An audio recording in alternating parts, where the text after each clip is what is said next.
আমি আমার বালুর দুর্গকে এক ধরনের অস্ত্রে পরিণত করেছিলাম। শেষ মুঠো বালু চাপ দিয়ে আমি আমার কলোসিয়ামের মডেলটা শেষ করলাম।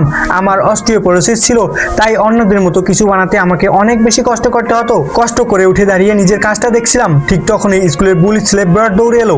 তার চোখ ছিল আমার বালুর দুর্গের দিকে। সে জোরে একটা লাথি মারলো, দুর্গের মাঝখানটা ভেঙে গেল। তারপর সে লাফিয়ে লাফিয়ে বাকি অংশটাও নষ্ট করে দিল। আমি তাকে থামাতে গেলে সে আমাকে ধাক্কা দিয়ে ফেলে দিল।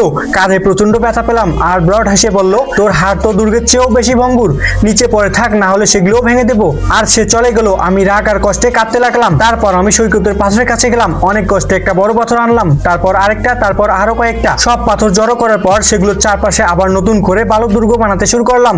হাত ব্যথা করছিল, শরীর ক্লান্ত ছিল, তবু আমি থামিনি। কিছুক্ষণ পর নতুন দুর্গটা তৈরি হয়ে গেল। ঠিক তখনই ব্রড আবার দৌড়ে এলো, আগের মতোই হাসলো, তারপর পুরো শক্তি দিয়ে লাথি মারলো। সঙ্গে সঙ্গে জোরে একটা ক্র্যাক শব্দ হলো। ব্রড মাটিতে পড়ে গেল, তার পা অস্বাভাবিকভাবে ঝুলেছিল। সে ব্যথায় চিৎকার করতে লাগলো, আমার পা, আমার পা। আমি ধীরে ধীরে তার পাশে গিয়ে বললাম, মনে হচ্ছে আমার দুর্গের চেয়ে তোমার হাড়ই বেশি ভঙ্গুর।